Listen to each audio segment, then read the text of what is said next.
श्री सतीश पूनिया। धन्यवाद सभापति महोदय। बहुत सारे उदाहरण और प्रसंग हमारे माननीय उपनेता प्रतिपक्ष के भाषण में आए हैं। मैं उनको दोहराकर सदन का समय जाया नहीं करूंगा। पिछले दिनों इस सारे घटनाक्रम पर माननीय मुख्यमंत्री जी का एक स्टेटमेंट आया कि विपक्ष नॉन इशू को इशू बना रहा है। मेरा सवाल मुख्यमंत्री जी से ही है कि यदि किसी भी तरीके से किसी प्रसंग में यदि परीक्षा रद्द हुई, एसओजी की जांच हुई, तो फिर ये नॉन इशू किस तरीके से हुआ। इसी तरीके से परीक्षा रद्द हुई और परीक्षा रद्द होने के बाद किसी केंद्र की एजेंसी से जांच की मांग की जाती है, तो ये बात समझ से परे है कि उस पर बेरोजगारों की भर्तियों पर न तो वो एजेंसी भर्ती कराती है, एजेंसी सिर्फ जांच करती है और जांच करके निरपेक्ष तरीके से उन दोषियों और आरोपियों तक पहुंचती है। सभापति महोदय, समस्या खुद सत्ताधारी दल ने अपने वायदों से पैदा करी है। भाषणों में भी और जन घोषणा पत्र में भी बार बार इस बात पर जोर दिया गया कि यदि हमारी सत्ता आएगी तो हम राजस्थान के लाखों लोगों को, बेरोजगारों को रोजगार देंगे। जन घोषणा पत्र जारी होता है, इसमें भी इस बात का उल्लेख होता है और 70 लाख बेरोजगार अलग अलग परीक्षाओं में शामिल होते हैं और नौकरियां महज मिलती हैं उस दौरान 48,000 लोगों को। अभी पिछले 3 बजट में कुल 1,78,000 भर्तियां निकालने की घोषणा पिछले 3 बजट में हुई। इस प्रकार 3 वर्ष में राज्य सरकार ने कुल 67,429 पदों पर भर्ती निकाली, जिसमें रीट का लेवल 2 का पेपर रद्द होने के बाद 50,000 भर्तियां बचती हैं।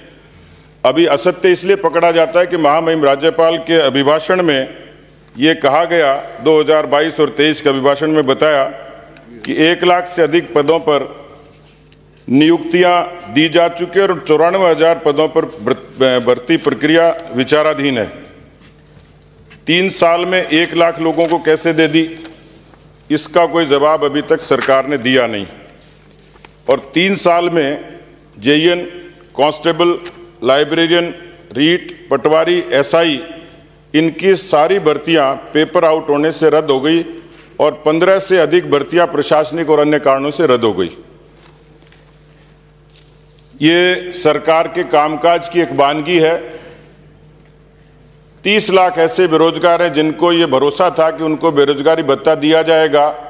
सरकार सिर्फ 1.5 लाख को देती है और उसमें भी एक कंडीशन लगा देती है कि आपको अप्रेंटिसशिप करनी पड़ेगी, इसमें ड्रेस पहन के आइए और डिपार्टमेंट्स में अपना काम कीजिए। अधिकांश विद्यार्थी पार्ट टाइम इसलिए करते हैं कि अगली भर्ती परीक्षाओं की तैयारी करते हैं। माननीय सभापति महोदय, इस पूरे भर्ती प्रकरण में 2 अक्टूबर को तत्कालीन शिक्षा मंत्री जी का बयान आता है कि विपक्ष और बीजेपी के लोग बेवजह इसको तूल दे रहे हैं। भर्ती पूरी पारदर्शी तरीके से हुई है, कोई पेपर लीक नहीं हुआ है और ये तो ऐसी परीक्षा है जिसने गिनीज बुक में नाम दर्ज कराया जा सकता है। मुझे अफसोस है सदन में कहते हुए कि राजस्थान इस पूरे प्रकरण से शर्मसार हुआ है, कलंकित हुआ है। राजस्थान में इस तरीके से कभी भी संगठित नकल नहीं हुई और नकल नहीं, मैं तो कहूँगा इसको बेरोजगारों के हक पर सीधे सीधे डाका पड़ा है।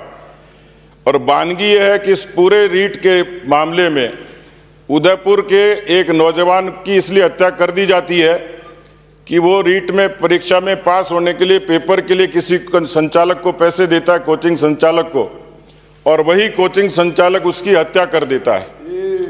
रानीपुरा के लोकेश मीणा की सुसाइड और उससे जितने जुड़े हुए तथ्य हैं उसकी यदि ठीक तरीके से जांच की जाए तो मुझे लगता है बहुत लोगों तक आंच आएगी। और इसलिए हम लोगों ने एक सूत्री मांग रखी थी कि एसओजी की जांच की अपनी मर्यादा है, एसओजी मंत्रियों और मुख्यमंत्री से पूछताछ नहीं कर सकती, इसलिए कोई निरपेक्ष केंद्र की एजेंसी इसकी जांच करे, ये निवेदन हम लोगों ने किया था। माननीय सभापति महोदय, कई प्रश्न खड़े होते हैं, इसमें पूरा मास्टरमाइंड जो एक संस्थान है जिसका नाम है राजीव गांधी स्टडी सर्किल, उस राजीव गांधी स्टडी सर्किल के पैटर्न हैं हमारे यहाँ के मौजूद माननीय मंत्री जी। वो उदयपुर में एक सहयोग संस्थान का फीता काटते हैं जो कोचिंग चलाता है। उस राजीव गांधी स्टडी सर्किल से जुड़े हुए तमाम पदाधिकारी आयुक्तालय में भी नौकरी करते हैं। वो लोग प्राइवेट लोग हैं और उनको इस तरीके से अलग अलग जगह अलग अलग भूमिकाओं में रखा जाता है। अभी तक जितने पेपर होते थे कोषागार में रखे जाते थे, संकुल में रखने की योजना क्या थी, सीसीटीवी कैमरे क्यों नहीं लगाए गए, और उन राजीव गांधी स्टडी सर्किल से जुड़े हुए उन प्राइवेट लोगों को इस परीक्षा का समन्वय क्यों बनाया गया पूरे प्रदेश भर में। ये भी जानना चाहेंगे कि जिन्होंने ये कहा कि इस पूरी भर्ती प्रक्रिया राजनीतिक संरक्षण में हुई है, वो श्रीमान जारोली हैं का, जो डॉक्टर बनय सिंह हैं, जो राजीव गांधी स्टडी सर्किल के उसके हिस्से हैं और इस पूरे प्रकरण के मास्टरमाइंड हैं, उनको बराबर हमेशा आयुक्तालय में पोस्टिंग क्यों दी गई, वो बनय सिंह कहाँ है, उनके बयान किस तरीके से लिए जाएंगे, क्या वो खुलासा करेंगे। तो माननीय सभापति महोदय, मुझे लगता है कि ये कंट्राडिक्शन यहीं पैदा होता है कि तत्कालीन शिक्षा मंत्री ने कहा कि कोई पेपर लीक नहीं हुआ और जो ऐसी बात करते हैं उसको जेल में डालो। उन्होंने भी कहा कि बीजेपी अपने तथ्य प्रस्तुत करे, हम किसी भी एजेंसी से जांच कराने के लिए तैयार हैं। एसओजी की मर्यादा छोड़ दीजिए, यदि आप तैयार ही हैं तो मुझे लगता है कि यदि ईमानदारी से इसकी निरपेक्ष जांच हो जाए तो देश में ऐसे कई उदाहरण हैं कि उन प्रदेशों के मुख्यमंत्रियों पर रहे व्यक्तियों को और उनके खानदान को भी जेल जाना पड़ा है। मैं इस सदन में आपसे निवेदन करना चाहूंगा, सरकार से भी और सदन के माध्यम से भी, कि राजस्थान के लाखों करोड़ों बेरोजगारों पर कुठाराघात करने वाले इस पेपर लीक के, इस पेपर के डाके के निरपेक्ष तरीके से जांच होनी चाहिए, सक्षम एजेंसी से होनी चाहिए। और मैं गुजारिश करूंगा कि यदि ये जांच निरपेक्ष होती है इसमें सब लोगों को, क्योंकि ये उन लोगों से जुड़ा हुआ सीधा सीधा मसला है, राजस्थान के करोड़ों परिवारों से जुड़ा मसला है। ये केवल किसी एक परीक्षा, एक व्यक्ति से, किसी जाति बिरादरी से, किसी दल से संबंधित नहीं है।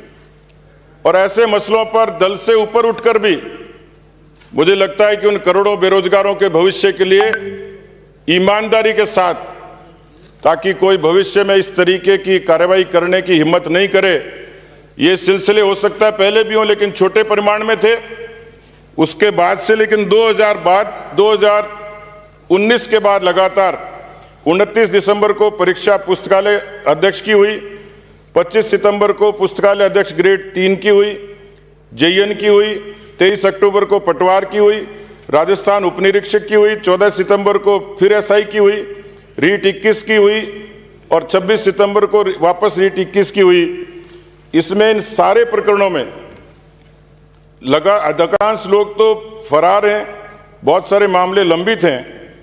मुझे लगता है कि कोई न कोई स्वतंत्र एजेंसी जो निरपेक्ष तरीके से जांच करे, ताकि राजस्थान के और लाखों बेरोजगारों को भी न्याय मिले, उनके परिवारों को ये संबल मिले कि कहीं न कहीं प्रकृति न्याय करती है, कहीं सत्ता न्याय करती है।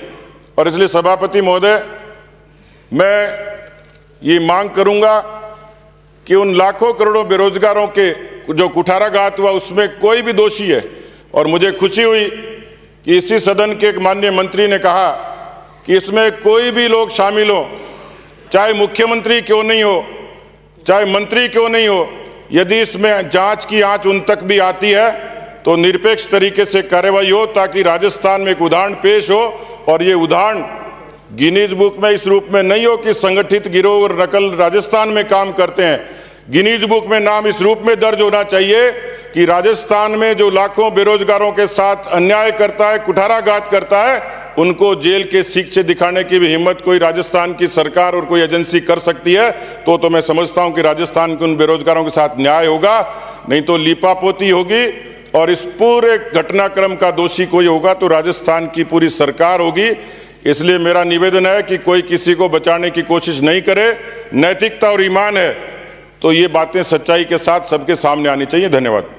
श्री नारायण बेनीवाल।